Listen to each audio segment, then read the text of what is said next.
केंद्रीय कर्मचारियों के लिए 2025 की शुरुआत नए धमाके के साथ। इस बार इतना बढ़ेगा महंगाई भत्ता। नया साल 2025 केंद्रीय कर्मचारियों के लिए बड़ी खुशखबरी लेकर आ सकता है। केंद्रीय कर्मचारियों और पेंशन भोगियों को महंगाई भत्ते में बढ़ोतरी का बेसब्री से इंतजार है। 7वें वेतन आयोग के तहत महंगाई भत्ते की गणना all India consumer price index के आधार पर की जाती है। इस बार जुलाई से दिसंबर 2024 तक के कंज्यूमर प्राइस इंडेक्स के आंकड़े ये तय करेंगे कि जनवरी 2025 से कितना महंगाई भत्ता मिलने वाला है।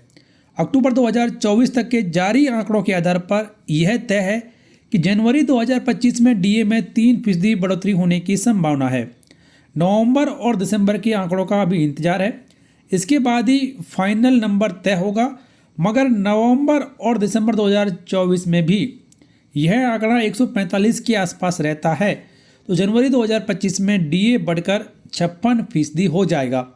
फिलहाल 53% डीए कर्मचारियों को दिया जा रहा है, ये 3% और बढ़ जाएगा और बढ़कर ये टोटल आपका हो जाएगा 56%, जिसका कि इंतजार केंद्रीय कर्मचारियों और पेंशन भोगियों को बेसब्री से है। तो कितना हुआ केंद्रीय कर्मचारियों को फ़ायदा, ये भी जानना जरूरी है। तो केंद्रीय कर्मचारियों के डीए बढ़ोतरी का मुख्य आधार होता है अक्टूबर 2024 के आंकड़ों के अनुसार इंडेक्स 144.5 अंकों पर पहुंच गया है।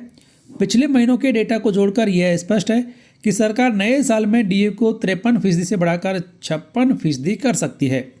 महंगाई भत्ते में 3% की बढ़ोतरी से केंद्रीय कर्मचारियों के वेतन में हर महीने अच्छी खासी बढ़ोतरी हो जाएगी। अगर डीए में 3% की बढ़ोतरी होती है तो कर्मचारियों की सैलरी में बड़ा बदलाव देखने को मिलेगा। मान लीजिए कि बेसिक सैलरी कर्मचारी की 18,000 रुपये है। मौजूदा 53% डीए के हिसाब से डीए बनता है 9,540। नया डीए हो जाएगा यहाँ पर 10,080 रुपये, तो बढ़ोतरी हो जाएगी यहाँ पर डीए में 540 रुपये की। मान लीजिए कि कर्मचारी की सैलरी 56,100 रुपये है, जिसका मौजूदा डीए के हिसाब से डीए बनता है 29,733 रुपये। नया डीए हो जाएगा 31,416 रुपये और बढ़ोतरी हर महीने हो जाएगी 1,683 रुपये। तो इस तरीके से ये बढ़ोतरी देखने को मिलेगी।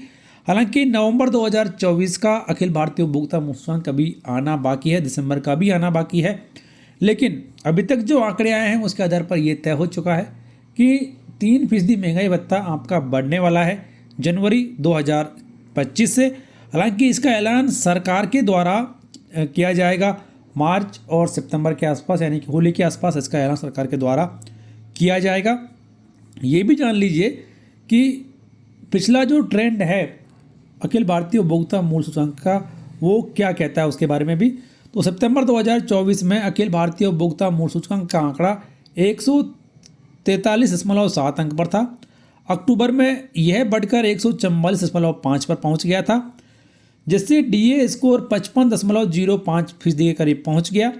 नवंबर 2024 में अगर इसमें 1 अंक की भी बढ़ोतरी होती है तो ये बढ़कर 145.5 पहुंचेगा और इस स्थिति में डीए आपका 55.63% तक पहुंच जाएगा।